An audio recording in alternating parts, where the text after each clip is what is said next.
और वो अपने व्यक्तिगत स्वार्थ के कारण कॉलेज माफिया विख्यात है, कुख्यात है, उनका नाम लेने की मुझे जरूरत नहीं है। तो चलेगा नहीं, योगी जी ऐसे लोगों को बख्शते नहीं हैं। योगी जी तक वो खबर पहुंचेगी, गोंडावासी पहुंचाएंगे उनके नाम का दुरुपयोग कर रहे हैं कि हर जिले में विश्वविद्यालय की स्थापना करेंगे, मेडिकल कॉलेज की स्थापना करेंगे। तो वो भी मांग करें कि हमारे यहाँ भी स्थापना हो, हम उनके मांगों का समर्थन करेंगे। लेकिन ये कौन सी बात है कि यहाँ का जो विश्वविद्यालय का निर्माण हो रहा है वो वहाँ चला जाए, बहराइच चला जाए, बलरामपुर चला जाए। ये तो कोई बात नहीं होती कि हमारे हक को मारा जाए। अभी तो ये हम लोग एक सांकेतिक धरने में हम लोग बैठे हुए हैं। अगर कहीं ये स्थिति बनी कि यहाँ से बदलने की स्थिति हुई तो फिर पूरी आवाम के साथ हम लोग मैदान में उतरेंगे, सड़क पे उतरेंगे और विरोध बहुत तगड़ा होगा, जिसको शासन का अंदाजा नहीं है। जी, इसे ये विश्वविद्यालय पे मांग के लिए है, तो इसके बारे में आप क्या कहेंगे? मैं रवि प्रकाश पांडे, मंडल अध्यक्ष हूँ देवी पाटन मंडल संयुक्त महासंघ का। देखिए, विगत कई वर्षों से राजकीय विश्वविद्यालय स्थापना की मांग चल रही थी, यहाँ के छात्रों के द्वारा, यहाँ के अधिवक्ताओं के द्वारा, यहाँ की जनता के द्वारा।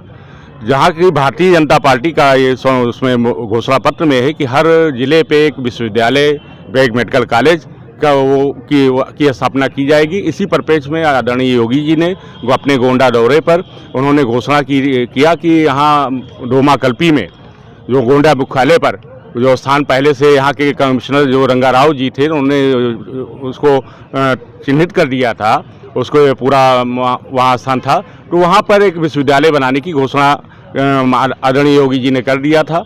क्योंकि यहाँ माँ बाटेश्वरी विश्वविद्यालय, राजकीय विश्वविद्यालय, यहाँ कॉलेज माफिया बहुत सक्रिय हैं। वो नहीं चाहते कि किसी भी कीमत पर यहाँ राजकीय विश्वविद्यालय की स्थापना हो। इसीलिए वो अन्य जिलों में जो देवी पाटन मंडल के लगे सटे हुए जिले हैं, वो एक अपने लोगों को लगाकर, कुछ पेड लोगों को लगा कर, कुछ पत्रकार हैं जो खरीदे हुए हैं पत्रकार हैं, उनको लगा करके इसका विरोध पैदा किया गया है कि किसी भी कीमत पे, क्योंकि अगर वो विश्वविद्यालय यहाँ बनेगा तो उनके जो प्राइवेट कॉलेज हैं वो उनको प्रभावित होंगे, जो उनके राजनीतिक स्वार्थ की पूर्ति करते हैं। वहाँ के बच्चे, वहाँ के जो होते हैं अध्यापक, उनकी राजनीतिक स्वार्थों की पूर्ति करते हैं, वो प्रभावित होंगे। इसीलिए वो जानबूझ के विरोध करवा रहे हैं। और हम लोग आज विरोध नहीं कर रहे हैं, ना सरकार के विरोध में बैठे हैं आज धरने पे, न शासन प्रशासन के विरोध में बैठे हैं। हम लोग अपनी मांग, जो हमारा हक है वो हमको मिले, वो अन्य लोग उसको ना जाएं।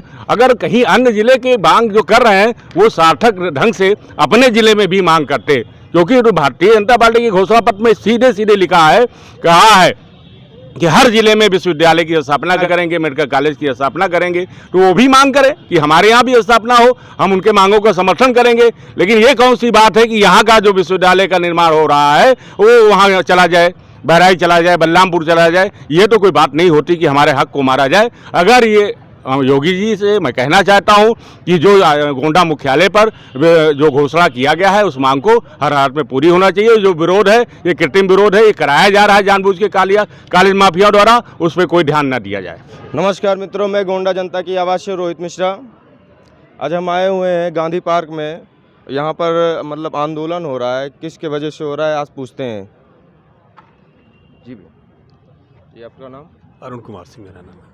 तो ये जो हड़ताल पे बैठे हैं किस वजह से हैं? ये हम लोग विश्वविद्यालय के प्रकरण को लेके आज हम लोगों का यहाँ पे धरना है। जी, तो ये मांग जैसे कि क्या मांग हम लोग का है, विश्वविद्यालय यहाँ के लिए आवंटित हो गया था, फंड भी आवंटित हो गया था, जगह भी चिन्हित हो गई थी। उसके बाद भी कुछ कतिपय सूचनाओं के द्वारा ये पता चल रहा है कि इसको स्थानांतरित करने की योजना बनाई जा रही है। उसी के विरोध में हम लोग बैठे हैं कि ये जो है विश्वविद्यालय हम लोगों से अलग न जाए, और जो चिन्हित जगह है जहाँ के लिए प्रपोजल है, जहाँ के लिए फाइनेंस अलाट हो चुका है, वहीं विश्वविद्यालय बने। से ये भी पता चला है कि ये बलरामपुर भी मतलब ये कार्यक्रम बता रहे हैं कि ये होगा, तो इसके लिए क्या कहेंगे? देखिए, बलरामपुर कोई कार्यक्रम नहीं है। बलरामपुर में कुछ कतिपय पत्रकार हैं जो इस मुद्दे को हवा दे रहे हैं। बाकी बलरामपुर में कोई प्रकरण नहीं है कि बलरामपुर बनने का कोई मुद्दा बने, और बलरामपुर के लिए कभी मुख्यमंत्री जी ने कुछ कहा भी नहीं है। लेकिन वो लोग इस मुद्दे को लेके आगे बढ़ रहे हैं। तो हम लोग का ये प्रयास है कि अपनी चीज़ों को बचाने के लिए हम लोग इस धरने में बैठे हुए हैं। वहाँ ज़मीन भी नहीं उनके पास कि जहाँ बाढ़ ना आती हो। जब शहर डूब जाता है तो विश्वविद्यालय नहीं डूबेगा। यहाँ बाढ़ से रहित क्षेत्र मिला हुआ है, 60 एकड़ की ज़मीन लगभग आवंटित हो चुकी है, पैमाइश हो चुकी है, रोड के मैप जा चुके हैं, रोड सैंक्शन हो चुका है। पैसा आवंटित हो चुका है। इसके बावजूद भी कुछ कतिपय लोग हैं जो इस चीज़ को डिस्टर्ब कर रहे हैं। इसीलिए हम लोग जो है पुरजोर तरीके से इसका विरोध प्रदर्शन कर रहे हैं कि ये जो है अन्यत्र न जा पावे हम लोग का जो यूनिवर्सिटी है। जैसे कि ये कार्य से नहीं हो पा रहा है तो ये कब तक मतलब विरोध चलता रहेगा? जब तक नहीं हो जाएगा तब तक विरोध और उग्र होगा। अभी तो ये हम लोग के एक सांकेतिक धरने में हम लोग बैठे हुए हैं। अगर कहीं ये स्थिति बनी कि यहाँ से बदलने की स्थिति हुई तो फिर पूरी आवाम के साथ हम लोग मैदान में उतरेंगे, सड़क पे उतरेंगे और विरोध बहुत तगड़ा होगा जिसको शासन का अंदाज़ा नहीं है।